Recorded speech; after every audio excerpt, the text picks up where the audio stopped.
Region Republican host Bob Starkey brings guests from near and far to talk about conservative politics, candidates, and causes here in the region. Brought to you by the Lake County Republican Party, here's your host, Bob Starkey. Good morning, Northwest Indiana. I say good morning, but whatever time it is when you're listening to that, I hope it's being good for you. This is the Region Republican Show. My name is Bob Starkey. This show is paid for by the Lake County Republican Party. We have our chairman here with us today, Chairman Randy Niemeyer. A part of that group is also Vice Chair Leanne Ingerman, our Treasurer Chris Salatas, Steve Eichner, our Secretary, and our Wonder Woman, do we want to call her that? Jessica Messler is our Executive Director. I encourage everyone, just a couple housekeeping bits here for the Lake County Republican Party. I encourage everyone to visit LakeCountyRepublicanParty.com. They have a calendar page. All of the local city and town organizations, whenever they have their meetings, that is a great opportunity for you if you're interested in seeing what's going on with the party, seeing what's going on in your communities. Join up with those. They have some FAQs on there, some resources, but certainly the event tab is the big one. I do like to announce some events that are coming up. Tomorrow is the Jonathan Peterson fundraiser at Cloister in the Woods. We've got a Preston Ruby has a Halloween potluck on Thursday the 30th.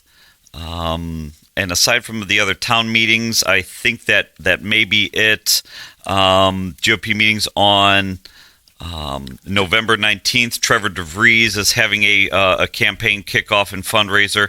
And one thing that is after the next show, but I'd like everybody to put on their calendars, is the Lake County Republican Christmas party on December 4th. Randy, you were gesticulating. That is what I was going to say. Okay. Was Lake County Republican Christmas Party, December 4th, Avenue 912, Griffith, Indiana. Precinct committee meeting, 5:30, dinner at 7. And we've had a couple events at that venue, and it's great. It's a really nice venue. Terrific. It's I was just about to say it's fairly centralized, but for those folks in Lowell, I'm sorry, just point your car north and you'll get there. Yeah, and there's no train that goes to Lowell, so that doesn't make it easier. Yet. So we do have, again, LakeCountyRepublicanParty.com. Take a look at that for all your information. Follow us on all the different socials. While I've got Randy here, I want to be very mindful of his time, so we're going to get into some topics about redistricting, what that means for Lake County, what that means for Indiana, and then, quite frankly, what that means for the country. I do want to say we do have this maybe 20-some minutes old, some breaking news from Indianapolis. Governor Braun has, in fact, called his special session to redistrict mid-decade, saying, "I'm calling a special legislative session to protect Hoosiers from efforts in other states to seek to diminish their voice in Washington and to ensure their representation in Congress is fair. I'm also asking the legislature to confirm Indiana's tax code with new federal tax provisions to ensure stability and certainty for taxpayers and tax preparers for the 2026 filings." So, again, my guess today is... When is that session? Did he give a date certain or no? I don't see a date here, but okay. We can see. It'll probably take... It will convene on Monday, November 3rd. Okay. So a week from today. Yep, got it. A week from today that will happen. And so I have Randy Niemeyer with me today. He is our Lake County Republican chairman. He is one of our county councilmen. He is a former Congressional One candidate and all-around great guy, a good friend. And I thought today was an excellent day. We shuffled some things around on announcement day of redistricting, almost to the hour. I'm very thankful and grateful that you were able to make some time to stop in here. I know you're heading down to Indianapolis to do a few things. Randy, thanks for coming. Yeah, thanks, Bob, for having me on the show. Appreciate what you're doing here. The show has been awesome, doing a great job. Yeah, I'm glad to hear that the governor has called the session. Let's put it out there. Let's have the vote. and hopefully it is successful. As I said on the fall of Chuck and Bob, there is a constitutional basis for this. There's a need to consider this, and I know it upsets some people, and it's not conventional, but these are not conventional times. We watched 4 years of the Biden administration completely ignore federal law as it relates to immigration. They abused the asylum program.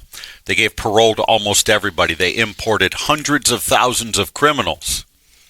And you had states and cities establish laws, sanctuary laws, that usurped the federal authority over the borders of our country, creating an incentive for this mass migration that has skewed and diluted the voice of the American citizens.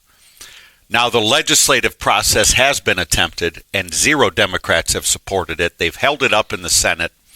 It's the Equal Representation Act that Chuck Edwards and Senator Hagerty co-sponsored in the Senate that would have still counted every person, as the Constitution says, but it would have had a citizenship question for apportionment purposes, because right now the way that it's skewing with the amount of illegal immigrants that have come over in that 4-year period of the lawless Biden administration, we have a situation that could impact anywhere between 27 and 47 seats as it relates to apportionment.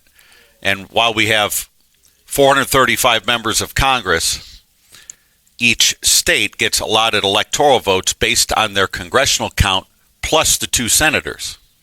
That's how they determine the Electoral College. So it has an impact on the entire system of apportionment and electoral votes, which is constitutional. So the Democrats purposely did these things to flood the system to take advantage of weakness that has been apparent in our party across the country for many years, and it's good to finally see some states stepping up. Well, one thing that I've never quite understood is when you'll see, and that we just had some of these No Kings protests. We had one. I drove past one in Crown Point. I know there was one in Valpo. You say, which one did you go to? Were you dressed as a Teletubby or a dinosaur? Which one was it? I had my unicorn inflatable on. Okay, very good. What I don't understand is the signs out there. Some of them were saying, no person is illegal. And I get that there's an emotive feeling to that. Mm-hmm. Is yes, you are a person, you are an individual, and we respect that. But I still don't understand, and I still haven't heard a good argument for folks when they say, yes, but you're not a citizen. You do not get to vote. You may be here illegally, and yes, we will still count you because we should know our numbers. We should know that. But you are not a citizen. You do not get to have a voice in the direction the country goes.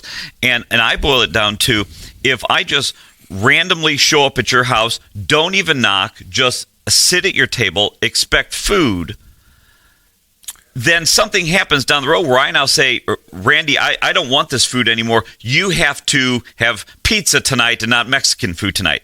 You have to have Italian food tonight and not barbecue tonight. Then I start making these demands. I am not a member of your house. I am really even an unexpected, unplanned, and sometimes unwelcome guest. Yet they spin the camera and they say, well, look, this guy, he's a person. Maybe he's got a family.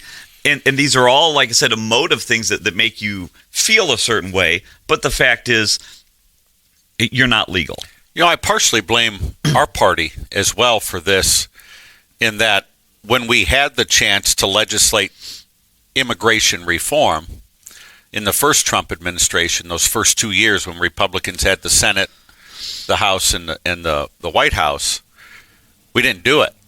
Right? We spent time internally combusting, right? We were eating 2 years. Ourselves in a fashion like I've never seen before. So I partially blame our own party for not really diving into the need for modernization of the system of immigration reform. And then the Biden administration basically just laughed at the whole thing, stuck up both middle fingers, and said, here we go. Yeah, we're gonna do this. No human is illegal in the fact that they're human beings, but this was purely a power play by Democrats, and for the folks with the No Kings protests and all this stuff, the far left that says this is cheating, look in the mirror. We're using a legal process to do this, while for 4 years the Democrats took the legal process, ground it up, spit it out, adopted sanctuary laws, which are illegal, and here we are, right? We're in this unique situation where this has to be considered. And again, I'm very happy to see Governor Braun step up and say we're calling them back. We're going to consider this. My vote count of the thing has this thing really tight. Well, and that's where, and we can probably talk, political strategy until we're blue in the face, and not really have an answer for it. My estimation is that he probably would not have called the session if there wasn't just some whip count that said we are near or at the votes. Yeah, and I also think there's an element of this. You and I have been around this political stuff a long time, that when it comes down to the brass tacks, where you have to make a decision, that the pressure of the situation can sometimes influence the decision. Certainly. You wish it wasn't that way, but you're still a human, right? And some of these senators and House members are going to feel that pressure. And listen, I know some of them are a hard no, some of them are a hard yes. I've been communicating with folks in D.C., folks around the state of Indiana, and it is hard to gain a real accurate count. You see a bunch of stuff on X, and that's just people throwing crap against the wall, basically. Just to see what sticks. If I throw a million tweets out there, see which one gets the most. Now, when we talk about redistricting in Indiana, clearly there is one of the most impacted areas is going to be up here in Congressional District 1. Yeah. We are the Lake County Republican Party here on Region Republicans. We will be the focal point, in my estimation, of this entire task. You being the chairman of the party, a former candidate, an elected official at the county level, how do you see redistricting affecting, changing, impacting Lake County? I think it's huge because if you look at the history of districting in Northwest Indiana, I'm just not just going to say Lake County. I posted on my Facebook page historical maps from the 70s, 80s, 90s, 2000s, 2010s, and 2020s, and I posted who was in charge when they were drafted, right? So you had various different parties. This area has been made up in so many different ways. Growing up where I did in South Lake County back in the 1980s, I remember our congressman was Steve Boyer. Yeah. Right, because the first district was up along the lake shore, and then it split and went over into St. Joseph County. It made a hop over half a county. It was insane how they did that. So this idea that Northwest Indiana's been this neat little box forever is completely false. It's been chewed up and spit out so many different ways over the years. So this consternation of folks on the left, it's going to disenfranchise. No, it's not. First of all, I would say the current representation of the district is disenfranchising it. He votes with Hakeem Jeffries 97% of the time, and on a half dozen no-brainer votes a year, he votes bipartisan. He voted to shut down the government, right? That's one thing. You see this government shutdown. And we're in day 26 or 27 of that. There's a farmer I follow online, a dairy farmer in Wisconsin, that he goes, this government shutdown, what bothers me about it is I'm afraid it'll open up again. Yeah, there's a lot of truth in that. And the longer it stays closed, the more you're thinking, well, what am I... Listen, there are some essential things that have to be taken care of. Military, some of the programs out there that help people in need. Those are things that we can't take lightly. But again, the Democrats are trying. We are already at $7.1 trillion in spending already, and you want to add another 1.5 to it. Why do they want to do that? Because they know they can campaign with it. Yeah. Far Left Frank does it here all the time. He comes back with sacks of cash over his shoulder and says, look at the benevolence. Look at how wonderful I am and all this work my office is doing for you. Well, it's really just confiscating money from you to hand it out to somebody else so he can win elections. This is the oldest grift in the book. I watched him on a video the other day where he's dressed as a farmer. Did you see that one? No, I haven't. So Farmer Frank was out there on a farm posing in front of a couple of combines and a grain wagon talking about how tariffs have killed the American farmer. Now, I will say that when you don't have good trade policy, the American farmer loses. But over 80% of the beef in our country already comes from foreign sources, and they're able to put a USA label on it as long as it's handled in this country. It's not truth in labeling. Thomas Massie just introduced a bill to correct that. I messaged Thomas Massie and said, why don't you add dairy to this? Because I've never seen an udder on a cashew or an almond. Milk comes from mammals, not from nuts. So truth in labeling matters. But good trade policy where the American farmer actually has a level playing field is what we need. And that is what Trump is working towards. Because commodity prices, while Farmer Frank was out there talking about it, are actually up from this time last year. Input costs are actually down from this time last year. So he went on this whole tirade on this video that was completely false. So you can see that there's a lack of understanding of what this area truly is, getting back to representation.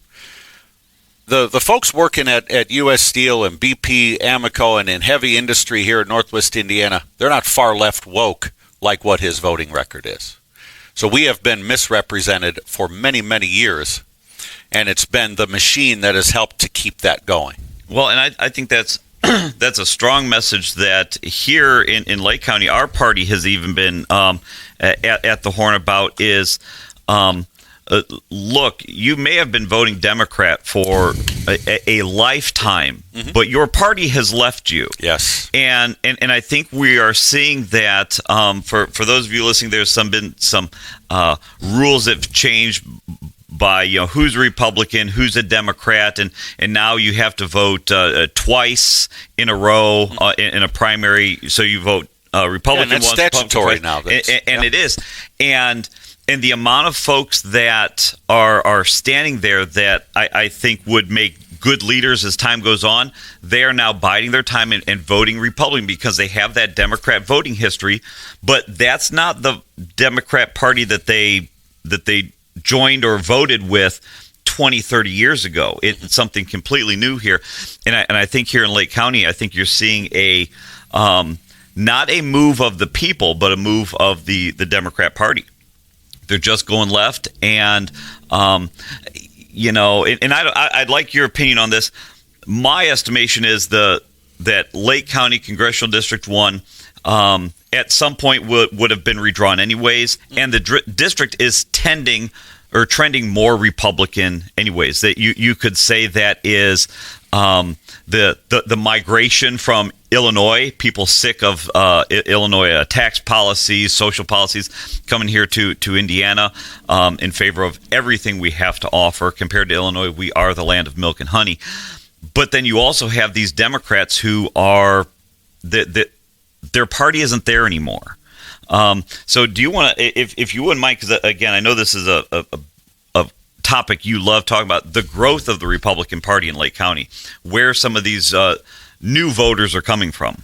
So we've seen, and in communities like yours and Dyer, Bob, where people are gravitating to these more conservative-leaning communities because of the governance, right? I mean, you just went through on the fall of Chuck and Bob the facts that Dyer is doing millions of dollars of projects without bonding, without adding a tax rate to it. That's incredible, right? That's really good governance. Communities like Cedar Lake and Lowell and Crown Point and Winfield, Highland, Griffith, Munster, these are terrific communities with people that are more conservative leaning and folks that are looking to escape just some of the worst governance in the country. in Illinois are looking at communities like this as an attraction point. And since they've been moving here, the vast majority of them have also been voting for the more conservative local candidates. Now, their tendencies are still in federal elections to vote for Democrats. They are. Right? We see those numbers. But I think that's starting to trend, too, as you pointed out. Cook Political has this current makeup of the district as a D+1. It is winnable. The biggest problem we have in the federal cycles is getting our conservative voters motivated. Right. Indiana has a history of extremely low turnout. In the last midterms, we were 49th out of 50 states in turnout. If you go back to a similar election to this one, where the top of the ticket this year is statewide races, the top of the ticket is statewide. You have 2014 as the comparison, 12 years ago, 28% turnout in the state of Indiana in a midterm. It's pathetic. If we are going to redistrict, we also have to show up. We got to put the mechanics behind turnout. We do, and this is something I'm getting the wrap-up sign from the producer in there, and I'm just going to say, give me a minute.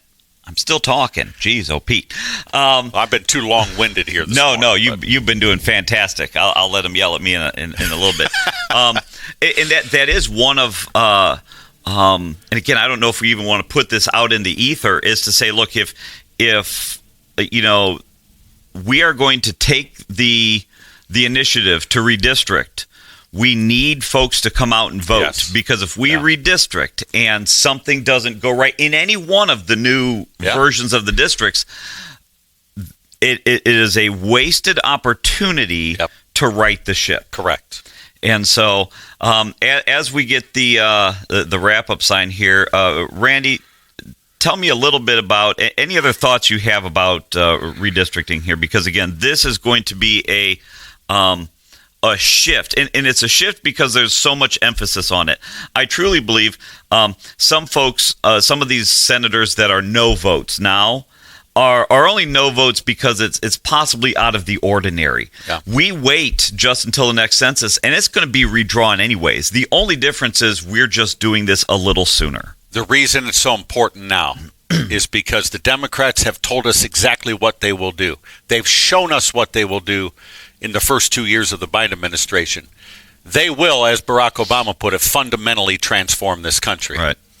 And one of the things that I know they will push through once they can pack the courts and add D.C. and Puerto Rico as states is the John Lewis Voting Rights Advancement Act, which gives federal oversight of the map drawing process so long as a person has filed a lawsuit, then the federal courts take it over. Yeah. They are looking to usurp states' rights, blow out the 10th Amendment, add 4 more Democrat senators, create a permanent power base. They've told us they will do it. And I, for one, believe Democrats when they tell me. And oftentimes, if you listen, they're good. They're true to their word. They follow through when they tell you what they're going to do. If you don't even have to read tea leaves with them half the time. They'll tell you what they're going to do. Yep. And so you heard it here, folks. Yeah. Some of that breaking news. Governor Braun, a week from today, is calling a special session to work on redistricting here in Indiana, and also work on some new tax policy. My guest today is Randy Niemeyer, Lake County Republican Party chairman, Lake County councilman, former congressional candidate. The list goes on. I don't even know why when I have you on. Just stop calling me names. I'm just Randy. Yeah, just Randy. Yeah. I'm going to even change the placard down at the desk. Yeah, just Randy. Yeah, that's it. So thank you for coming in. There's a lot of change on the way here in Indiana. A lot of times I feel, Indiana's one of the best places to live, and I got a feeling that here, when we redistrict, we're going to be one of the last outposts of freedom. Yep. That we have here. So I'm going to acquiesce to Matt, who says it's time to wrap up, and that's all I got today. Again, this is Region Republicans, paid for by the Lake County Republican Party. I'm your host, Bob Starkey. My guest today, Randy Niemeyer. I think you'll be seeing a lot more of him here coming up, and we couldn't ask for better. Thank you very much, and we'll catch you next month.